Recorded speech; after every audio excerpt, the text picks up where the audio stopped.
आज हम आपको बताएंगे सैर के त्योहार के बारे में।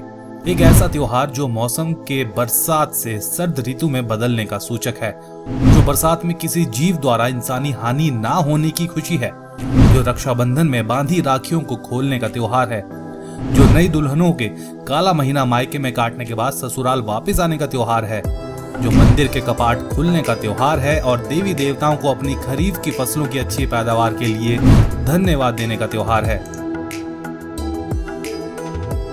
हिमाचल प्रदेश अपनी समृद्ध संस्कृति, विभिन्न मेले, उत्सव और त्योहारों के लिए प्रसिद्ध है। ये सारे त्योहार जहां हम सबको हमारे अपनों से जोड़े रखने का काम करते हैं, वहीं हिमाचली जनता के लिए एक रोजगार का काम भी कर रहे हैं। हिमाचल में यूं तो साल भर बहुत से त्योहार मनाए जाते हैं और लगभग हर महीने की संक्रांति, यानी जिसे साजा या सज्जी भी अपनी भाषा में कहा जाता है, को एक विशेष नाम से जाना जाता है और त्योहार के तौर पर मनाया जाता है। क्रमानुसार भारतीय देशी महीनों के बदलने और नए महीनों के शुरू होने के प्रथम दिन को संक्रांति कहा जाता है। लगभग हर संक्रांति पर हिमाचल प्रदेश में कोई न कोई उत्सव मनाया जाता है, जो कि हिमाचल प्रदेश की पहाड़ी संस्कृति का, प्राचीन भारतीय सभ्यता का, या यूं कहें देसी कैलेंडर के साथ एक रास्ता का परिचायक है।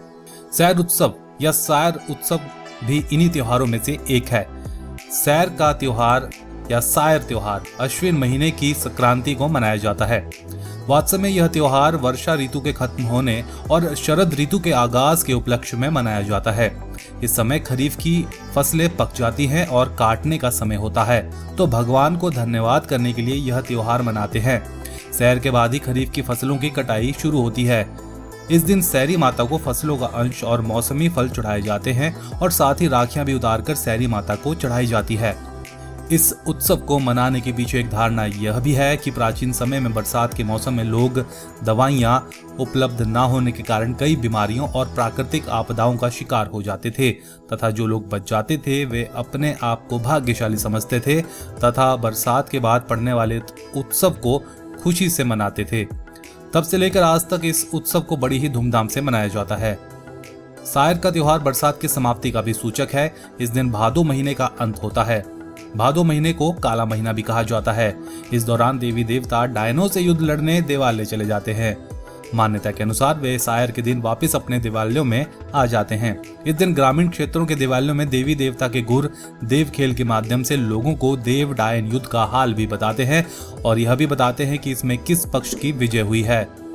सायर के दिन ही नव दुल्हनें मायके से ससुराल लौट आती हैं। ऐसी मान्यता है कि भादो महीना, यानी जिसे काला महीना भी कहा जाता है, इस दौरान विवाह के पहले साल दुल्हन अपनी सास का मुंह नहीं देखती, क्योंकि ये शुभ नहीं माना जाता। ऐसे में नई दुल्हनें एक महीने के लिए अपने मायके चली जाती हैं। मंडी में सैर का त्योहार काफी हर्षोल्लास के साथ मनाया जाता है। मंडी में इस दिन अखरोट खरीदे और बांटे जाते हैं। मंडी में सड़क किनारे जगह जगह आप अखरोट बेचने वालों को देख सकते हैं। सायर के त्योहार के दौरान अखरोट खेलने की परंपरा ग्रामीण क्षेत्रों में आज भी है। गली चौराहे या फिर घर के आंगन के कोने पर इस खेल को खेला जाता है। इसमें खिलाड़ी जमीन पर बिखरे अखरोटों को दूर से निशाना लगाते हैं। अगर निशाना सही लगे तो अखरोट निशाना लगाने वाले के होते हैं। इस तरह यह खेल बच्चों, बूढ़ों और नौजवानों में खासा लोकप्रिय है।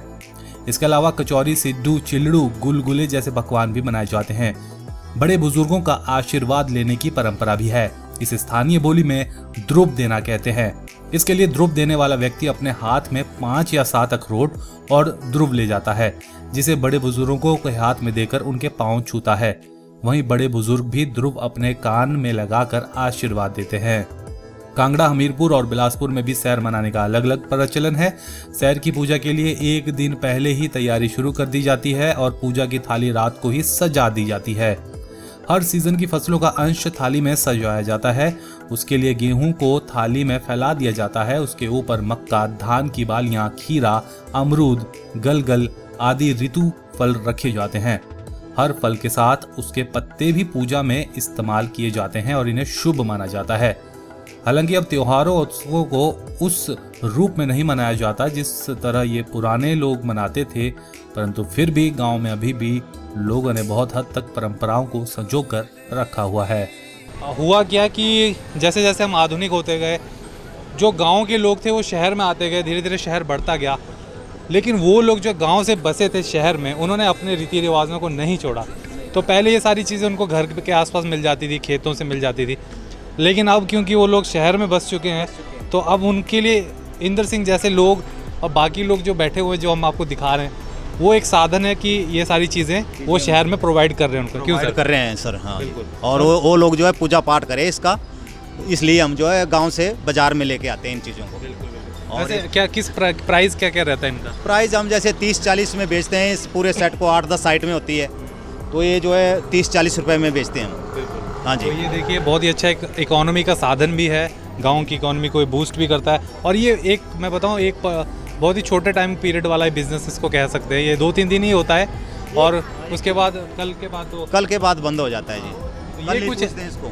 और ऐसी एक चीज़ मैं आपको बताऊं दर्शकों, अपनी बात, इस एरिया बेल्ट में काफल एक फ्रूट होता है, वो भी गर्मियों के टाइम में कुछ दिनों के लिए आता है, 1 महीने के लिए। हाँ जी, 1 महीने के लिए आता है। तो ये बहुत ही एक अच्छी पारंपरिक एक हमने आपको एक रिपोर्ट दिखा रहे हैं। और ये बताइए क्या क्या बेच रहे हैं आप अभी? अभी धान, मक्की, पेठा, कोठा ये कुछ बता और गलगल। हाँ जी, गलगल है, ये गलगल बेच रहे हैं जी, इसको पूजते हैं। अच्छा, और हाँ जी, ये गलगल है, खट्टा खट्टा बोलते हैं जिसको।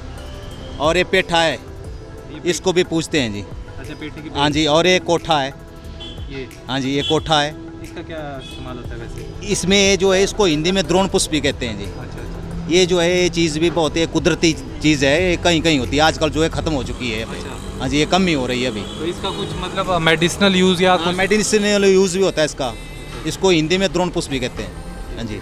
और एक होता है तिल, ये जो तिल है जी, तिल भी साथ में इसको ही पूजा जाता है। ये हाँ, वाला? ये तिल होता है जी। अच्छा, ये और है, एक ये है तिल तिल है। जिसका वो तिल जो। हाँ जी, तिल का तेल, जैसे तेल जो तेल होता है। भी निकाला जाता है इसका। और एक ये है जी, इसको कहते हैं हम अपनी भाषा में, लोकल भाषा में दृढ़ कहते ठीक हैं। है। तो ये खाने के लिए भी यूज होती है, बहुत ताकतवर चीज़ है, इसको भी पूजा जाता है जी। और जैसे ये धान है, हाँ, ये तो धान ये की- चावल है जी। ये आप दर्शकों देख सकते हैं, ये है धान के, ये अभी पूरी तरीके से बना नहीं है। बना नहीं, अभी पकेगा, ये लाल होता है बिल्कुल एकदम।